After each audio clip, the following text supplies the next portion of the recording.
नमस्कार, corona update सम्बन्धी विशेष कार्यक्रममा स्वागत छ। म रमेश वाग्ले तस्बिर। विश्वभर कोरोनाको संक्रमण फैलिएको छ, अझ विस्तारित हुँदै गइरहेको छ। संक्रमितहरूको संख्या बढिरहेको छ अनि मृत्यु हुने संख्या पनि बढिरहेको छ। नेपालमा पनि 156 जना नयाँ संक्रमित भेटिएका छन् र यो सँगै 1212 नागिसकेको अवस्था छ नेपालमा पनि। त्यसैगरी विश्वभर 60,33,875 मानिस कोरोनाको संक्रमणबाट प्रभावित भइसकेका छन्, संक्रमित भइसकेका छन् भने 3,66,000 भन्दा बढी मानिसहरू कोरोनाको संक्रमणबाट मृत्यु भइसकेको अवस्था छ। 26,61,000 मानिसहरू निको भएका छन्। सबैभन्दा बढी अमेरिकामा संक्रमितहरूको संख्या धेरै छ, त्यहाँ 17,93,000, झन्डै 18 लाख मानिसहरू प्रभावित भइसकेको अवस्था छ, संक्रमित भइसकेको अवस्था छ भने 1,04,542 जनाको मृत्यु केही समय अगाडिको अपडेट अनुसार मृत्यु भइसकेको अवस्था छ। त्यस्तै दोस्रोमा ब्राजिल छ, 4,68,338 जना संक्रमित भएका छन् भने 27,944 जनाको मृत्यु भइसकेको अवस्था छ। तेस्रो स्थानमा रसिया परेको छ, संक्रमितहरू सबैभन्दा बढी हुने तेस्रो मुलुकको रूपमा। 3,87,000 मानिसहरू संक्रमित छन् भने 4,374 जना प्रभावित भएको अवस्था छ। त्यस्तै स्पेनमा पनि 2,85,000 भन्दा बढी मानिसहरू प्रभावित भएका छन् भने 27,000 बढीले ज्यान गुमाएका छन्। युनाइटेड किङडममा 2,71,000 मानिसहरू प्रभावित भएका छन्, संक्रमित भएका छन् भने 38,000 बढीले ज्यान गुमाएको अवस्था छ। इटलीमा 2,32,000 बढी संक्रमित भएका छन् भने 38,000 मानिसहरूले ज्यान गुमाएको अवस्था छ। फ्रान्समा 1,86,000 मानिसहरू संक्रमित भएका छन् भने 28,000 बढीले ज्यान गुमाएको अवस्था छ। त्यस्तै छिमेकी मुलुक भारत जो 9औं स्थानमा छ सबैभन्दा बढी संक्रमित हुने विश्वका मुलुकहरूको, त्यहाँ 1,73,000 भन्दा बढी मानिसहरू प्रभावित भइसकेका छन्, संक्रमित भइसकेका छन् भने 4,980 जनाको मृत्यु भएको छ। नेपालमा पनि संक्रमण फैलिने क्रम जारी छ। लकडाउन गरिएको छ गत चैत्र 21 गतेदेखि। यति लामो लकडाउन हुँदाखेरि झन्डै 70 दिनको लामो लकडाउनमा पनि संक्रमण फैलिने क्रम रोकिएको छैन, मानिसहरूको निधन भइरहेको अवस्था छ। हामी नेपालका विभिन्न ठाउँमा कसरी रोकथामको प्रयासहरू भइराखेको छ, संक्रमितहरूको संख्या बढ्दाखेरि त्यहाँ स्थानीय नागरिकहरूमा परेको प्रभाव के छ, अनि जो मानिसहरू लामो समयदेखि काम गरेर खाने समुदाय छ उनीहरू काम गर्न पाएका छैनन्, उनीहरूको हातमुख जोड्ने काम, बिहान साँझको चुलो बाल्ने काम चाहिँ कसरी चलिरहेको छ, आज हामी यसका विषयमा अपडेट लिएर आएका छौँ। विभिन्न जिल्लाको अपडेट हामी लिने क्रममा छौँ। सबैभन्दा पहिला हामी कपिलवस्तुतर्फ लाग्ने प्रयास गर्दैछौँ। हाम्रा सहकर्मी रमेश मिश्रा यति बेला प्रत्यक्ष सम्पर्कमा हुनुहुन्छ। रमेश मिश्राजी, हजुर रमेशजी, त्यहाँको अहिले संक्रमितहरूको संख्या अनि त्यहाँको अवस्थाको बारेमा अलिकति अपडेट गराउनुहोस्। रमेशमा अहिले कपिलवस्तु जिल्लाको सदरमुकाम चौलेवा स्थित आफ्नै निवासमा छु र अहिले जिल्लाको वस्तुस्थिति भन्नुपर्दा भने हिजो साझा जुन मन्त्रालयको रिपोर्ट आएछ संक्रमितको संख्या, त्यो चाहिँ हिजो मात्रै कपिलवस्तुमा 52 जना बढेका छन् र त्यो संख्या चाहिँ कपिलवस्तु जिल्लाको अहिले आएर 188 पुगेको छ, जसमध्ये 11 जना सन्चो भएर घर पनि फर्केका छन्। जुन कोरोना योद्धाहरू घर फर्केका छन् 11 जना, र त्यसमा अहिले 188 जना जुन संक्रमित भेटिएका छन्, तिनमा चाहिँ कपिलवस्तु जिल्लामा 4 जना पत्रकार साथीहरू पनि भेटिएका छन् र एकजना हिजो मात्रै 1 जना 2 महिना कि बच्चा पनि चाहिँ कोरोना संक्रमित भेटिएका छन्। तिनको बाउ आमा बम्बई थिए र बाउ आमामा चाहिँ बाउ आमाको रिपोर्ट नआएर अनि छोरीको मात्रै 2 महिनाको छोरीको आइदिएछ। रमेशजी, त्यो 2 महिनाको शिशु जसको बुवा आमा संक्रमित भेटिनु भएको छैन, तर शिशुमा चाहिँ संक्रमण देखिएको छ। बाउ आमामा संक्रमित भेटे पनि तिनको रिपोर्ट अहिलेसम्म त आइसकेको छैन र छोरीको मात्रै हिजो जुन मन्त्रालयले जुन जारी गरेको छ त्यसमा चाहिँ त्यो यशोधरा गाउँपालिका वडा नम्बर 5 का एउटा नवजात शिशुको चाहिँ संक्रमितको रिपोर्ट पोजिटिभ आइदिएको छ। यी भनेको उसका बुवा आमामा कोरोना संक्रमण छ कि छैन भन्ने कुरा रिपोर्ट आउन ढिलो भएको हो, तर संक्रमित छैनन् भन्ने अवस्था चाहिँ होइन। संक्रमित छैन भन्ने अवस्था होइन, किनकि त्यो रिपोर्ट नै हिजो त त्यहाँको स्वास्थ्य संयोजकज्यूसँग सोद्धा उहाँको उसको बाबुआमाको रिपोर्ट चाहिँ आइदिएको छैन अहिलेसम्म, र त्यो आउन बाँकी छ, र छोरीको मात्रै चाहिँ हिजो आइदिएको छ। रमेशजी, त्यहाँ संक्रमितको सङ्ख्या 188 एकदमै ठुलो सङ्ख्यामा संक्रमितहरू भएका छन्। संक्रमितहरूको स्वास्थ्य अवस्था कस्तो छ? उनीहरूलाई आइसोलेसन बेडमै राखिएको छ अथवा क्वारेन्टाइनमै राखिएको छ? त्यसको पनि अपडेट गराउनुहोस् न।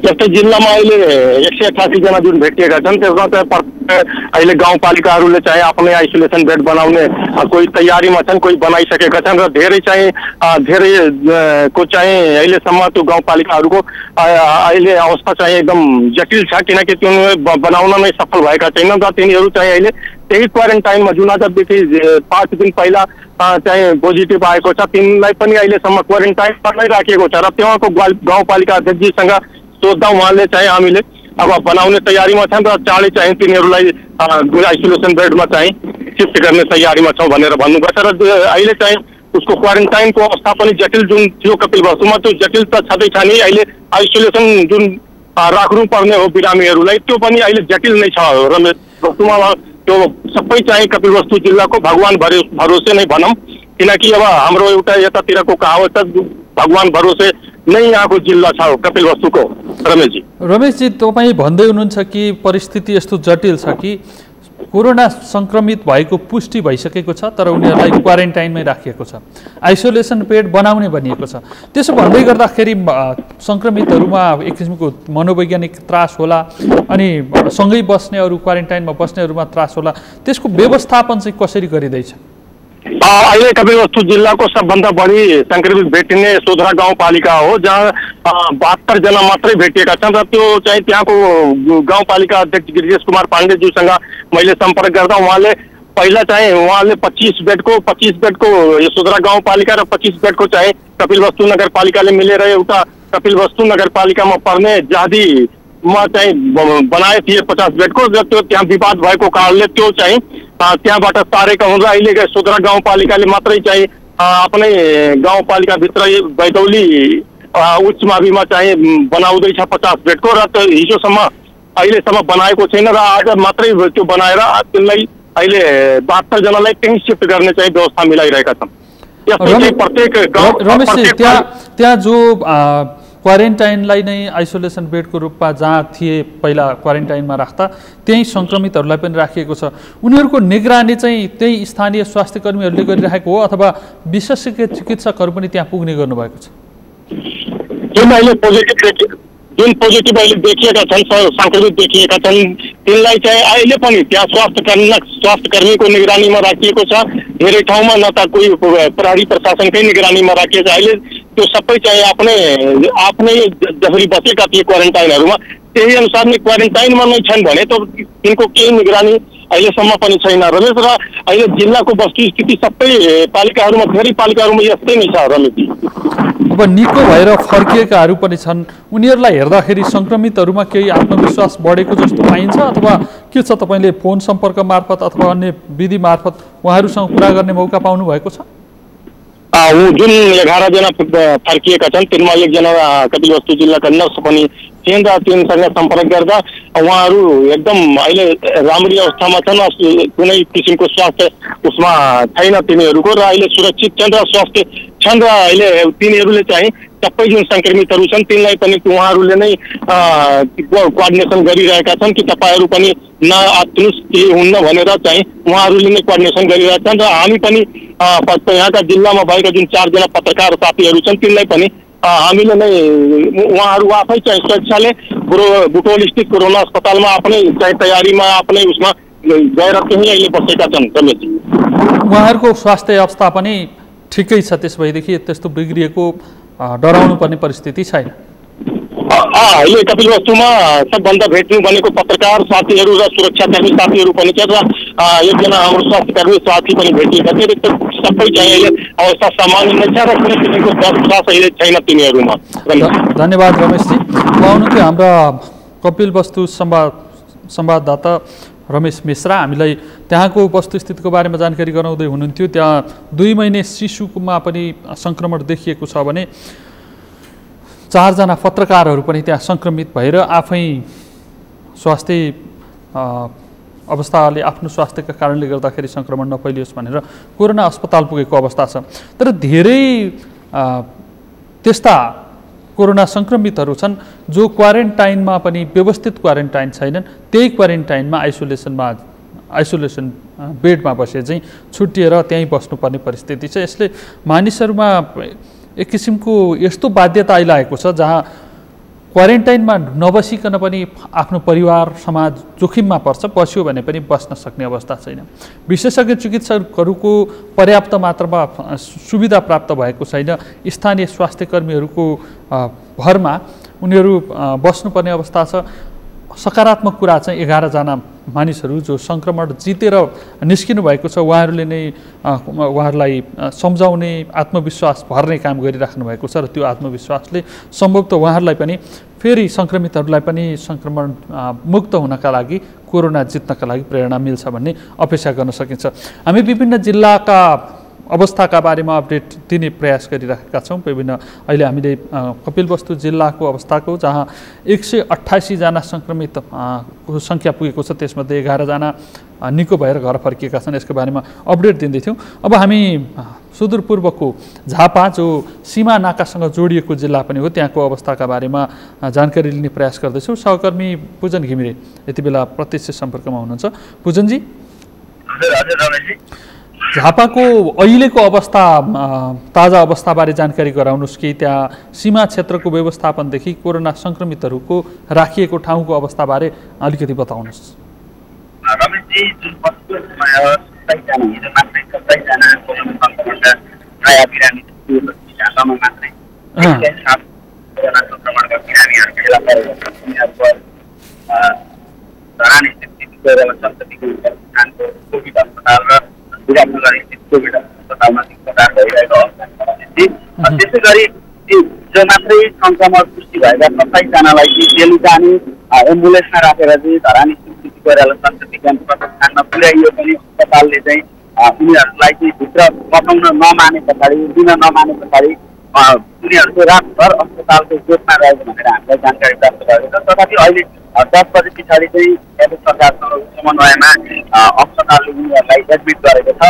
उनीहरूको उपचार चाहिँ अहिले सुरु भइसकेको छ धरानी कोइराला स्वास्थ्य विज्ञान प्रतिष्ठानमा भने अहिले पछिल्लो समय लगभग हिजोसम्म मात्र गरेर 2700 भन्दा बढी नेपाली नागरिकहरू चाहिँ झापाका विभिन्न नाकाहरूले नेपाल प्रवेश गरेका छन्। तीमध्ये 1350 जना चाहिँ झापाको स्थानीय गाउँपालिकाले निर्माण गरेको क्वारेन्टाइनमा बसिरहेका छन् भने अन्य अरू 1300 जना व्यक्तिहरू चाहिँ विभिन्न जिल्लामा गएका छन्। उनीहरूलाई चाहिँ सम्बन्धित जिल्लासम्म चाहिँ पुर्याइएको छ।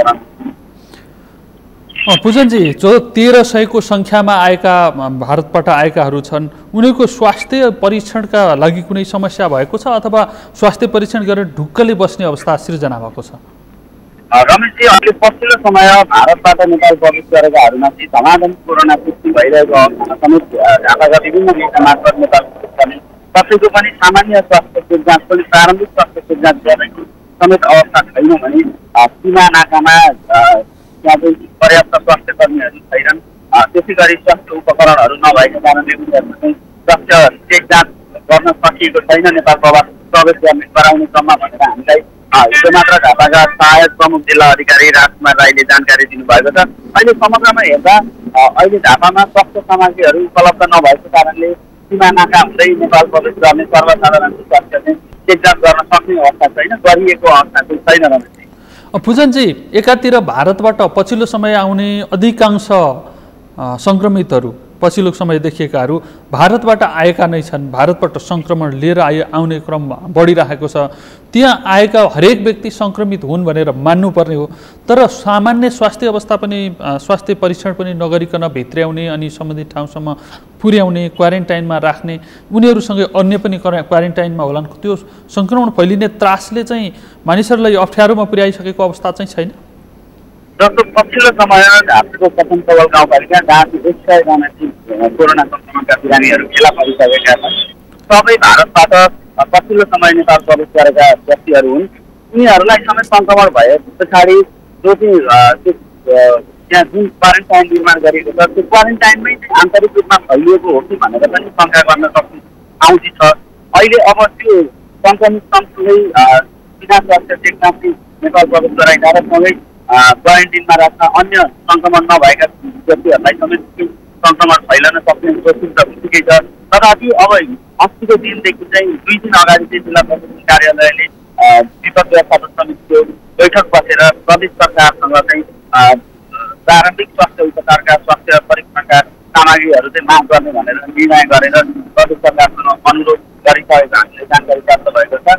आजका दिनसम्म स्वास्थ्य परीक्षण नगरी नेपाल भित्राइए पनि अब आउने दिनमा चाहिँ हामी पूर्ण रूपमा स्वास्थ्य चेक जाँच गरेर मात्रै नेपाल भित्राउँछौँ र उनीहरूलाई चाहिँ क्वारेन्टिनमा राख्नु भनेर जिल्ला प्रशासन कार्यालयले हामीलाई जानकारी दिएको अवस्था छ। प्रतिबद्धता एकातिर आजदेखि हामी गर्छौँ भन्ने छ, परीक्षणका लागि स्वास्थ्य सामग्रीहरू स्वास्थ्य उपकरणहरू त्यहाँ पुगेको भन्ने विषयमा तपाईँहरूलाई केही जानकारी छ त अहिलेसम्म?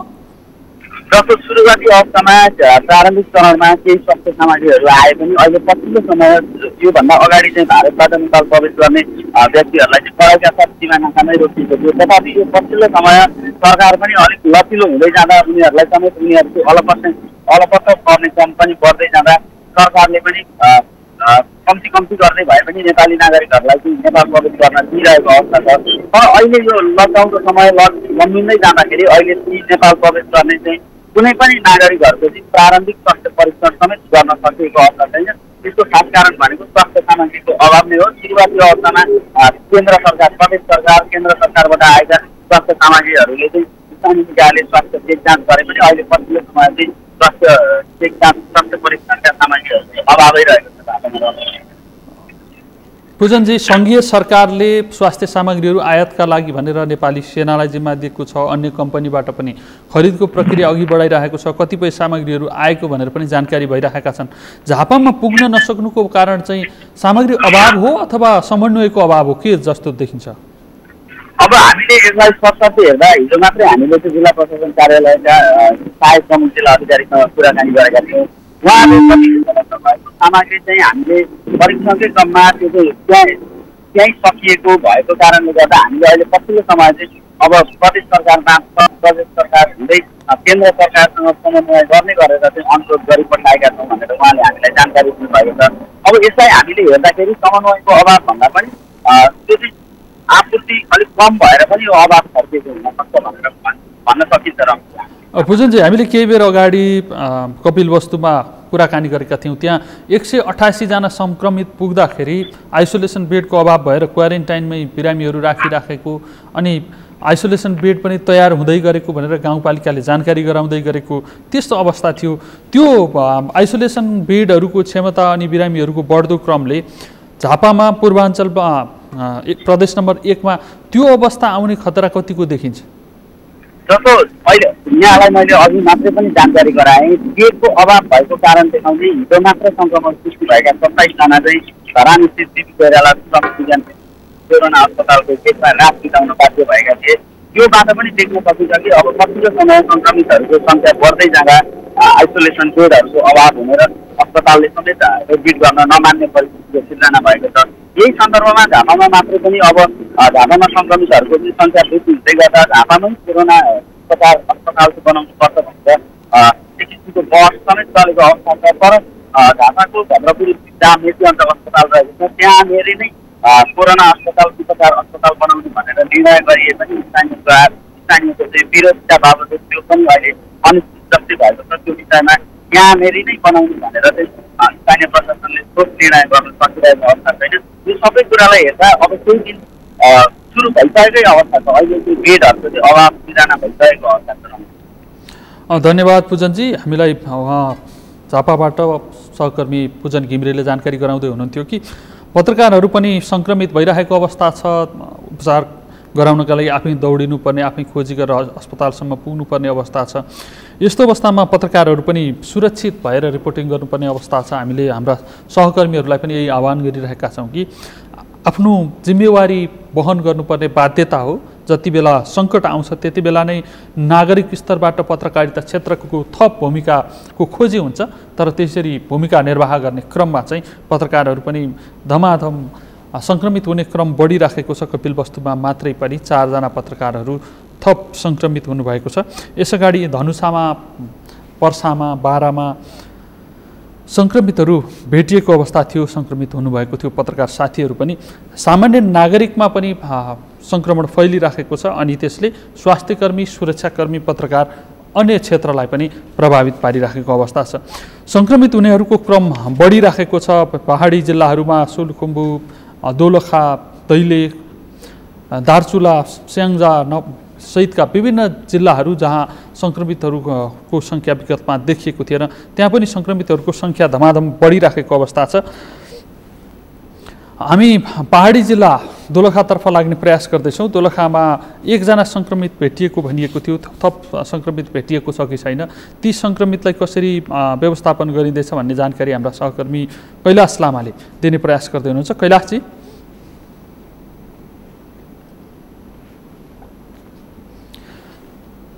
हामी सहकर्मी कैलाश लामासँगको सम्पर्कमा फेरि पनि जोडिनेछौँ। अहिले हामी अन्य क्षेत्रका अन्य जिल्लातर्फका जानकारीहरू दिँदै जानेछौँ। स्वास्थ्य मन्त्रालयका अनुसार हिजो बिहिबार अस्ति मात्रै 156 जनाको पुष्टि भएको थियो, जहाँ दैलेखमा 8, कैलालीमा 2, दार्चुलामा 1, स्याङ्जामा 3, नवलपुरमा 1, धनुषामा 29, महोत्तरीमा 27, सप्तरीमा 14, मकवानपुरमा 1, बर्दियामा 3, बाँकेमा 1, झापामा 25, त्यसैगरी सर्लाहीमा 7, सिराहामा 6, रौतहटमा 20, दोलखामा 2, सोलुखुम्बुमा 1, बझाङमा 1 र सुर्खेतमा 13 जना सङ्क्रमित थपिएका थिए। 51वटा जिल्ला प्रभावित भइसकेका थिए र सङ्क्रमितहरूको यो सङ्क्रमण फैलिने क्रम जारी छ। मानिसहरू सङ्क्रमण फैलिने त्रासमा छन्। सङ्क्रमण भइसकेका मानिसहरूमा बरु स्वास्थ्यको त्यत्रो ठुलो समस्या छैन। मनोवैज्ञानिक समस्या समाधान गर्नका लागि निको भएका मानिसहरू उनीहरूका लागि आत्मविश्वासको रूपमा काम गरिरहेका छन्। तर त्यसरी गर्दै गर्दा पनि मानिसहरू समस्यामा चाहिँ परिरहेको अवस्था छ। ठुलो सङ्ख्यामा सङ्क्रमितहरू भेटिएको र ती सङ्क्रमितहरूलाई उपचार गर्ने क्रममा पनि केही जटिलताहरू भएको प्रहरीले हवाई फायर गर्नुपरेको अवस्था छ रौतहटमा। रौतहटमा हाम्रा सहकर्मी रत्न अधिकारी यति बेला प्रत्यक्ष सम्पर्कमा हुनुहुन्छ। रत्नजी सुन्दै हुनुहुन्छ हामीलाई? सहकर्मी रत्न अधिकारीसँगको सम्पर्कमा हामी जोडिने प्रयास गर्दैछौँ। केही प्राविधिक कठिनाइहरू भएका छन्। विश्वभर मृत्यु हुनेको सङ्ख्या 3,66,000 नागिसकेको अवस्था छ भने 60,26,000 भन्दा बढी सङ्क्रमित भइसकेको अवस्था छ।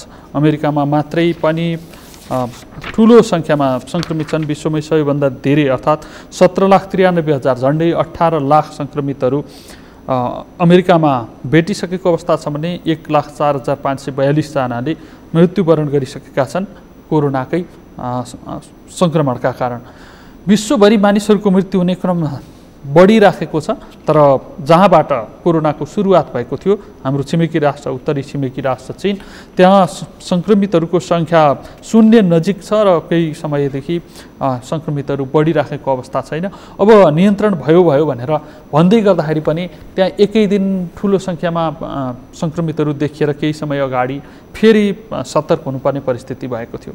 केही सफल उदाहरणहरू पनि छन् सिङ्गापुर, दक्षिण कोरिया सहितका देशहरूका, जसले लकडाउन नगरिकनै परीक्षण एकदमै धेरै गर्ने र भेटिएका व्यक्तिहरूलाई चाहिँ आइसोलेसनमा लगेर उपचार गर्ने काम गर्दै गर्दा ठुलो सङ्ख्यामा सङ्क्रमितहरू हुँदाहुँदै पनि उनीहरूले त्यो सङ्ख्यालाई एकदमै नियन्त्रणमा, सङ्क्रमणलाई नियन्त्रणमा राख्न सफल भएका छन् र उनीहरू एउटा सफल उपचार मार्फत सफल देशको उदाहरण बनिरहेका छन्। अब हामी फेरि पनि रौतहटतर्फ लाग्दैछौँ। रौतहटमा हाम्रा सहकर्मी रत्न अधिकारी हुनुहुन्छ। रत्नजी, रौतहटमा एकदमै ठुलो सङ्ख्यामा सङ्क्रमितहरू भेटिएको अवस्था छ, तर सङ्क्रमितहरू उपचारका लागि आइसोलेसन बेडसम्म लैजान खोज्दाखेरि पनि नमानेको अवस्था छ। त्यहाँको वास्तविकता के हो? किन त्यस्ता खालका समस्याहरू आइरहेका छन्? हिजोदेखि अलिकति समस्या पनि उत्पन्न भएको छ। हिजो एकैचोटि 56 जनाहरू सङ्क्रमित फेला पर्यो र त्यो भएपछि यहाँ स्थानीय नगरपालिकाहरूले तयार गरेको कतिपय ठाउँमा तयार गरेको आइसोलेसन बेडहरूमा मानिसको सङ्ख्या पनि सङ्क्रमितको सङ्ख्या बढी भएको हुनाले अन्य ठाउँतिर लान उपचारको लागि अन्य ठाउँतिर लानुपर्ने देखिएको छ र उनीहरूलाई लानको लागि कतिपय ठाउँमा आफ्नो घर ठेगानामा भएका ठाउँबाट अन्यत्र लाँदाखेरि चाहिँ हामी जाँदैनौँ भनेर चाहिँ सङ्क्रमितहरूले भन्दाखेरि चाहिँ यस्ता खालका विवादहरू चाहिँ उत्पन्न पनि भइरहेका छन्। हिजो मात्रै बताउनु भएको थियो कि केही ठाउँमा सङ्क्रमितहरू भेटिएको पुष्टि भइसकेपछि ती सङ्क्रमितहरूलाई आइसोलेसनमा लैजान खोज्दाखेरि 12 राउन्ड हवाई फायर भएको अनि एउटा झडपको तनावपूर्ण स्थिति बनेको भनेको थियो। त्यो कुन ठाउँमा हो र त्यस्तो अवस्था किन आएको हो?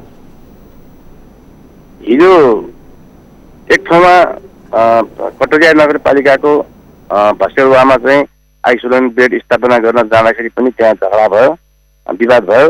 त्यस्तै गरी ईशानाथ नगरपालिकामा पनि त्यहाँका सङ्क्रमित फेला परेका व्यक्तिहरूलाई त्यहाँ आइसोलेसन बेड पर्याप्त मात्रामा नभएको हुनाले उनीहरूलाई गौडा लैजाने गौडा उपचारको लागि गौडामा राखिनुपर्ने भनेर स्वास्थ्य कर्मी र प्रहरीको टोली पुगेपछि उनीहरूले त्यहाँ बाट हामी जाँदैनौँ, हामीलाई यहीँ नै आफ्नो ईशानाथ नगरपालिकाभित्र नै उपचार हुनुपर्छ भनेर चाहिँ अडान लिएपछि त्यहाँ विवाद भएको हो र अहिले उनीहरू त्यहाँका स्वास्थ्य कर्मीहरूमाथि दुर्व्यवहार भयो, प्रहरीमाथि दुर्व्यवहार भयो।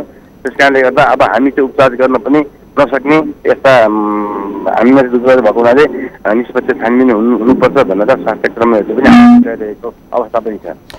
रत्नजी, एकातिर सङ्क्रमितहरूको उपचार गर्नु छ, अर्कातिर स्वास्थ्य कर्मी र सङ्क्रमितहरूका बिचमा यो प्रकारको द्वन्द्व सृजना भइरहेको छ। यस्तोमा स्थानीय तहका जनप्रतिनिधिहरूको भूमिका चाहिँ केही रहेन?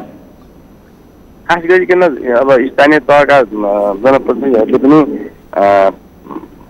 यहाँ बेडहरूको पर्याप्त मात्रामा नभएको हुनाले अन्त जानको लागि सल्लाह दिएर नै स्वास्थ्य कर्मीहरूको टोली आएका हुन्। तर एक्कासी मान्छेहरू चाहिँ हुलहुचट गरेर चाहिँ हाम्रो यहाँका मान्छेहरूले अन्त लानु हुँदैन भनेर आवाज उठाउन थालेपछि, विवाद निकाल्न थालेपछि जनप्रतिनिधिहरूले पनि खासै गर्न सक्ने अवस्था चाहिँ छैन त्यहाँ र उनीहरूकै पहल, स्थानीय प्रशासनकै पहलमा आखिर ती विवादहरू पनि पछि सामने पनि गरिएको हो।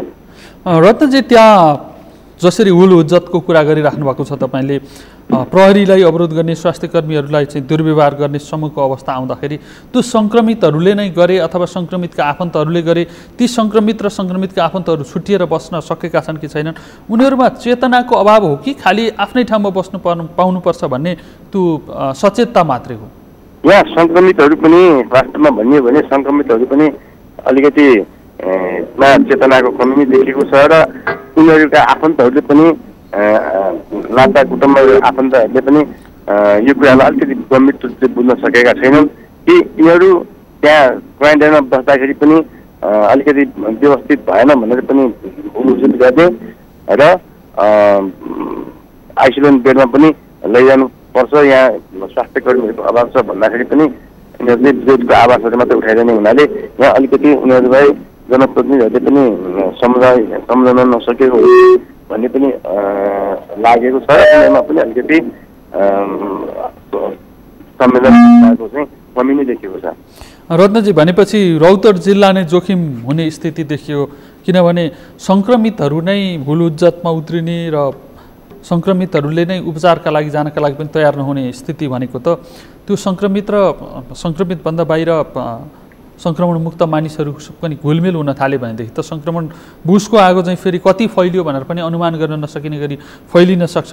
यसको नियन्त्रणका लागि चाहिँ प्रमुख जिल्ला अधिकारी सहितको टिम छ, कोरोना नियन्त्रण जिल्ला स्तरीय टिम, त्यसले काम कसरी गरिरहेको छ? यहाँ सङ्क्रमितको सङ्ख्या पनि अत्याधिकै बढेको हुनाले जताततै क्वारेन्टाइनमा पनि मानिसहरूको चाप अत्याधिक बढेको छ र यसलाई चाहिँ व्यवस्थित कसरी गर्ने भनेर चाहिँ प्रशासन पनि लागिरहेको छ र स्थानीय जनप्रतिनिधिहरू पनि लागिरहेका छन्। धन्यवाद रत्नजी, हामीलाई जानकारी दिँदै हुनुहुन्थ्यो रौतहटबाट रत्न अधिकारीले। उहाँले त्यहाँ सङ्क्रमितहरू एकातिर अस्पताल छैन, कोरोना अस्पतालमा लगेर बेड अभाव हुने स्थिति छ, अनि त्यही भएका मध्येका अलिकति सुविधायुक्त ठाउँमा लगेर आइसोलेसनमा उपचार गर्नुपर्ने अवस्था छ। तर उपचार गर्न जानका लागि पनि सङ्क्रमितहरू तयार छैनन्, बरु सुरक्षाकर्मी स्वास्थ्यकर्मीहरूलाई दुर्व्यवहार गर्नका लागि उनीहरू हुल हुज्जत गर्नका लागि तयार देखिएका छन्। यो एक प्रकारले तत्काल लक्षण देखिए पनि, रिपोर्टमा कोरोना पोजिटिभ देखिए पनि त्यसले स्वास्थ्य अवस्थामा असर गरेको छैन, त्यसले लक्षण देखाएको छैन भनेर मानिसहरूमा एक किसिमको दम्ब पनि पलाएको हुनसक्छ। तर सङ्क्रमितहरू भनेका दम्ब देखाउने अवस्था होइन।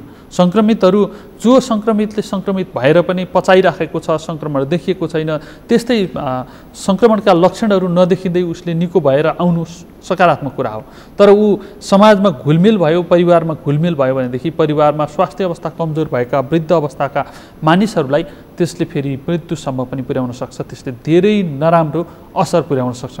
त्यसले पनि सङ्क्रमितहरू आफै सचेत हुने र अलिकति आइसोलेट भएर छुट्टिएर अरूभन्दा टाढा बस्ने कुनै लक्षण देखिएको छैन भने पनि सकेसम्म उपचारका लागि तयार गरिएका आइसोलेसन सेन्टरहरू छन्, ती आइसोलेसन सेन्टरमा गएर त्यहाँका मापदण्डहरूभित्र रहेर आचार संहितामा बसेर उपचार गराउनु आवश्यक हुन्छ। यदि त्यसो गरियो भनेदेखि बिरामीहरूको स्वास्थ्य अवस्था निको भएका लक्षणहरू एउटा रिसर्चका लागि माध्यम पनि बन्न सक्छन्, सँगसँगै समाजका लागि असुरक्षा पनि कम हुन सक्छ र रौतहटको जस्तो अवस्था अन्यत्र नदेखियोस् र अन्यत्र सङ्क्रमितको सङ्ख्या बढ्यो र भोलि त्यस्ता खालका समस्याहरू आए, आइसोलेसन बेडले नधान्ने अवस्था आयो, त्यस्तो बेला पनि सचेत भएर आफै जिम्मेवार भएर सङ्क्रमितहरू प्रस्तुत हुनुपर्ने अवस्था छ।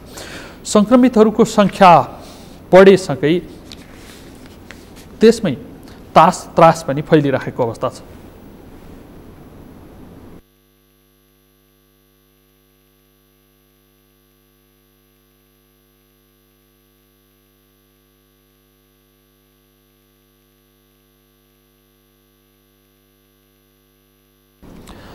दुई महिने शिशुदेखि 81 वर्षीय वृद्धसम्म धेरै उमेरको एकदमै तलदेखि माथिसम्म सङ्क्रमितहरू भइरहेको अवस्था छ।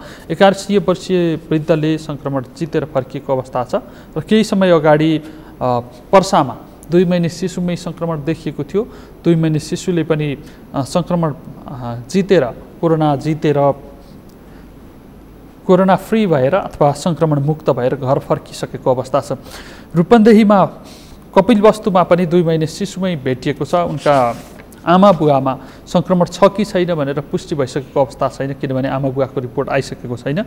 2 महिने शिशुको भने रिपोर्ट आएको छ।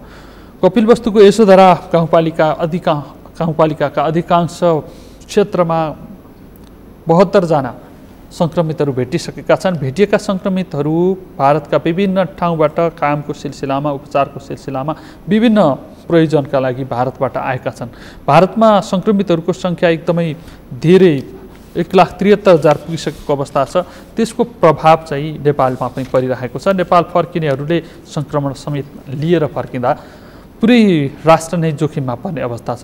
एकातिर चैत 11 गतेदेखि गरेको लकडाउन धान्न नसक्ने अवस्था भएको छ। धान्न नसक्ने अवस्था छ र लकडाउन खोल्ने र लकडाउनको स्वरूपमा परिवर्तन ल्याउने कि भनेर सरकारले भनिराखेको अवस्था छ। प्रधानमन्त्रीले देशवासीका नाममा सम्बोधन गर्दै गर्दा पनि यही कुरा बताउनु भएको थियो। अर्कातिर सङ्क्रमण फैलिरहेको छ। सङ्क्रमण फैलिँदै गर्दाखेरि लकडाउन पनि खोलिसकेपछि अवस्था के होला भनेर मानिसहरूमा एक किसिमको आतंक यसले सिर्जना गरिरहेको अवस्था छ। भारतबाट आउने क्रम दिनै बढिरहेको छ। हजारौँको सङ्ख्यामा मानिसहरू विभिन्न नाका भएर भारतबाट नेपाल भित्रिरहेका छन्।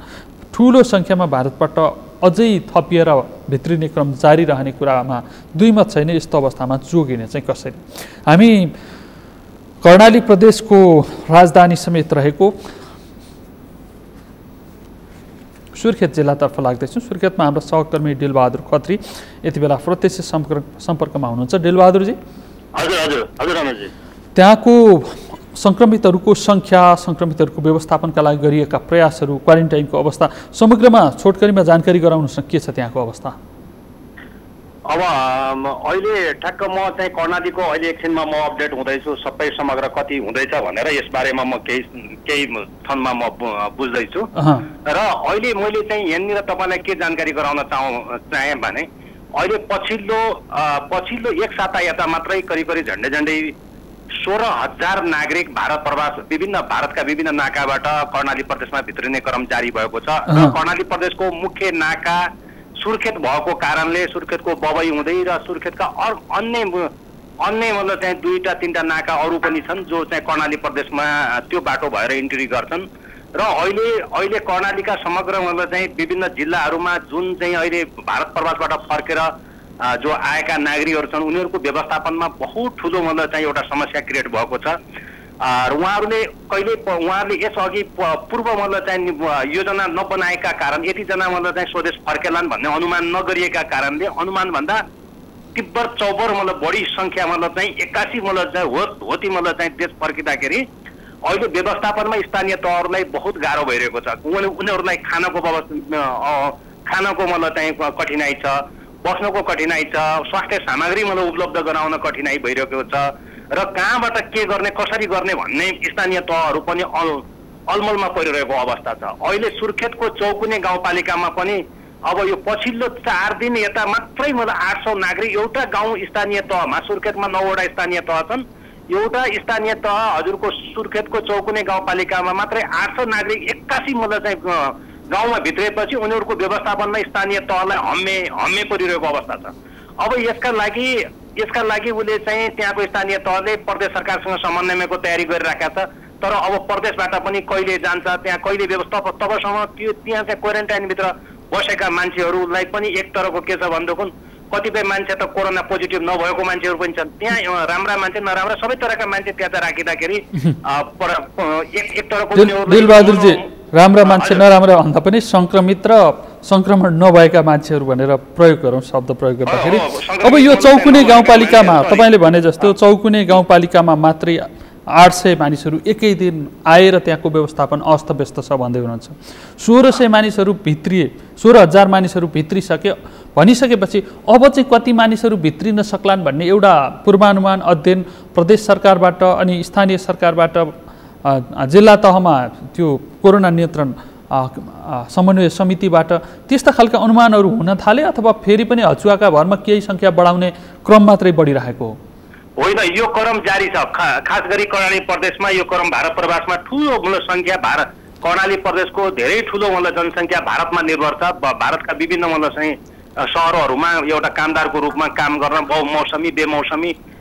तरहका मजदुरहरू त्यहाँ चाहिँ जाने क्रम त्यो चाहिँ जारी छ र अहिले यो कृषिको मतलब चाहिँ समय भएकोले पनि अब अहिले यो कोरोना भन्दा पनि यो कृषिको यो यता खेतीपाती गर्ने बेला भएकोले यति बेला स्वभावतः कर्णालीका नागरिकहरू स्वदेश फर्किन्छन् त्यसले गर्दाखेरि अब अहिले चाहिँ यहाँ चाहिँ यो व्यवस्थापनमा चुनौती छ र यसका लागि प्रदेश सरकारले तत्काल कुनै मतलब चाहिँ अब यो तयारी यसको मतलब गर्न सकेन भने अझ भयावह समस्या निस्किन सक्छ र कोरोना संक्रमितको संख्या पनि दिन प्रतिदिन बढ्दो क्रममा रहेको छ कर्णालीमा र अब अहिले कर्णाली प्रदेश सरकारले पनि अब सेना परिचालन गर्ने कि कन्ट्रोल अब यो भयावह स्थिति यस्तो बन्यो भने त्यसका लागि अहिले सङ्घ सरकारसँग कर्णाली प्रदेश सरकारले सेना परिचालनका लागि माग गरिरहेको छ थप मतलब चाहिँ अरू यो कोरोनाबाट उत्पन्न समस्याका लागि व्यवस्थापन गर्नको लागि फेरि केन्द्र सरकारसँग नै उसले चाहिँ थप मतलब सहयोग र समन्वयको मतलब बाटो अगाडि बढाउन गइरहेको जानकारी गराउँछु दिलबहादुरजी सङ्घ सरकार प्रदेश सरकार स्थानीय सरकारका बीचमा समन्वय हुनु समन्वयात्मक रूपमा काम गर्नु एउटै शीर्षकमा फरक फरक संयन्त्रहरू परिचालित नहुनु एउटा सकारात्मक पाटो हो त्यसरी समन्वय हुनु तर कर्णालीबाट भारतमा गएका मानिसहरू कति छन् त्यसमध्ये कति मानिसहरू फर्किन सक्छन् त्यसको व्यवस्थापनका लागि के गर्नुपर्छ भनेर प्रदेश सरकारले तयारी नगरिकन खालि सेना परिचालनको मात्रै तयारी गरेको हो जसले समाधान निस्किन्छ भन्ने उसको बुझाइ हो अब यो करिब अब कर्णाली प्रदेश सरकारलाई करिब झन्डै मतलब चाहिँ 30 देखि 35 हजारको हाराहारी मतलब चाहिँ नागरिकहरू स्वदेश फर्किन्छन् भन्ने उसको आकलन हो अब करिब झन्डै अब यो 16,000 17,000 जसरी अहिले पछिल्लो एक साता यता भित्रियो नेपाल अब यो प्रदेशमा भित्रिए यी भित्रिने क्रम यो क्रम जारी छ अहिले पनि थुप्रै नाकाहरूमा कर्णाली प्रदेशका थुप्रै नागरिकहरू अहिले पनि बाटोमा नेपाल पर्खाइको तयारीमा छन्। विभिन्न माध्यमबाट आइरहेका छन् र उनीहरूलाई प्रदेश सरकारले पनि त्यो आफ्नो प्रदेशमा ल्याउने विभिन्न षड्यन्त्रहरू आफ्नो परिचालन गरेको अवस्था छ र अब तिनीहरूलाई यो प्रदेशभित्र भित्राउनु मात्र ठुलो कुरो नभइकन उनको व्यवस्थापन गर्नु बहुत ठुलो कुरो छ। अब यसका लागि स्वास्थ्य सामग्री, उनको चाहिँ खाना बस्नको समस्या, यी लगायतका कुराहरूको व्यवस्थापनमा अब यो चुनौती देखिएको छ प्रदेश सरकारलाई। त्यसो भएकोले पनि प्रदेश सरकारले केन्द्र सरकारकै चाहिँ अझै चाहिँ भर पर्नुपर्ने अवस्था देखिन्छ। जहाँसम्म दिलबहादुरजी मानिसहरूको सङ्ख्या बढिरहेको छ त्यसको मतलब क्वारेन्टाइनमा पनि बस्नेहरूको सङ्ख्या बढिरहेको होला। क्वारेन्टाइनको व्यवस्थापन चाहिँ कस्तो छ कि विगतमा छानबिनै गर्नुपर्ने परिस्थिति आएको थियो, त्यसबाट सुधार आएको हो अथवा फेरि पनि समस्याहरू चाहिँ ज्यूका त्यौँ हुन्? होइन, कर्णाली अरू प्रदेश जस्तै कर्णाली प्रदेशमा पनि क्वारेन्टाइन व्यवस्थापन एकदम भर्दगोल नै छ। केही 2-4वटा बाहेक धेरै जसो मापदण्ड चाहिँ विपरीत भएको भनेर विभिन्न चाहिँ स्तरबाट विभिन्न सामाजिक सञ्जालहरू विभिन्न माध्यमबाट त्यसका गुनासाहरू आइरहेका छन् र कहीँ चाहिँ त्यो चाहिँ मापदण्ड अनुसारको बनाउने तयारी भइरहेको छ, त्यसका प्रयासहरू जारी छन्। तर अब यो सुधार गर्दा गर्दै तबसम्म यहाँ नागरिकको कहिले क्वारेन्टाइन सुधार गर्ने र कहिले त्यहाँसम्म चाहिँ त्यसलाई त्यहाँसम्मका लागि प्रयोग त्यो आवश्यक स्रोत साधनहरूको जुवाड गर्ने त्यो समस्या निराकरणका लागि कति छिटो चाहिँ ती स्रोत साधनहरू सङ्कलन गरेर त्यहाँ चाहिँ त्यसको निवारणको गर्न अझ ढिलाइ हुन्छ कि यसले अझ थप समस्या क्रिएट गर्छ कि भन्ने चाहिँ आशंका छ। दिलबहादुरजी, सुरुवाती चरणमा जति बेला लकडाउन सुरु भएको थियो र मानिसहरूलाई क्वारेन्टिनमा राख्नुपर्छ भन्ने किसिमको कन्सेप्ट विकास भएको थियो, त्यति बेला प्रत्येक स्थानीय तहले हाम्रो स्थानीय तहमा आउनेहरूका लागि चाहिँ हामी यति क्षमताका क्वारेन्टिनहरू बनाएका छौँ, खाने बस्ने व्यवस्था यसरी गर्दैछौँ, यति समयसम्म हामी खुवाउन सक्छौँ जस्ता बडाबडमा जुन अपडेटहरू सार्वजनिक गर्ने र त्यसका समाचार बन्ने गरेका थिए नि, अहिले तयारीका हिसाबले पनि त्यस्तै जोस जाँगर देखिन्छ अथवा जनप्रतिनिधिहरूमा पनि एक किसिमको निराशा सुरु भइसकेको अवस्था हो?